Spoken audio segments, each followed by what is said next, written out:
আসসালামু আলাইকুম ওয়া রাহমাতুল্লাহি ওয়া বারাকাতুহু। আমি কবি কারি মোহাম্মদ আব্দুর রহমান আল সচিব।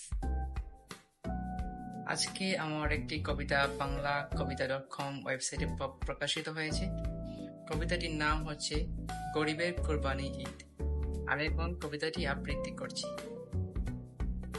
গরিবের কুরবানি ঈদ লিখেছেন বিশিষ্ট সমাজসেবক, বিশিষ্ট ইসলামিক চিন্তাবিদ কারি মোহাম্মদ আব্দুর রহমান আল সজীব, লেখক, কবি ও রচয়িতা। চোখে তার ঈদের সকাল, চুপচাপ মনে তার জাকাতের ছায়া, নয় স্বপ্নের রঙিন চা। ধুলোমাখা পায়ে দাঁড়িয়ে দূরে গরুর কুরবানির দৃশ্য দেখে, নয় কাজে সুরে। গড়টায় নেই কুরবানির ডাক, চোলায়ও নেই ঝোলে মাংসের পাক। তবুও হৃদয়ে তাকওয়ার দ্বীপ, আল্লাহর নামে জ্বলে সে শিব।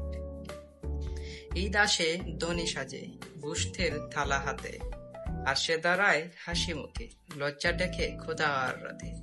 ছেলেটা বলে, মা গরু দেখেছি, কত বড়, কত দামি।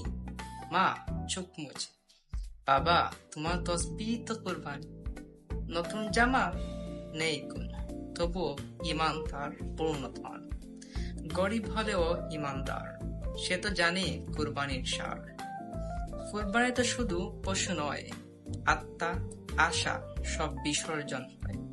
যে হারায় সেই পায় আল্লাহর দরবারে। গরিবের চোখে সে ঈদ, যে কাঁদে নীরবে দরকারে। যারা দেয় গোশতের ভাগ, তাদের হাতে দয়ালু আল্লাহর লাগ। আর যারা বলে গরিবকে ঈদের দিনে, তাদের কুরবানি কেবল রীতিতে গলিনে।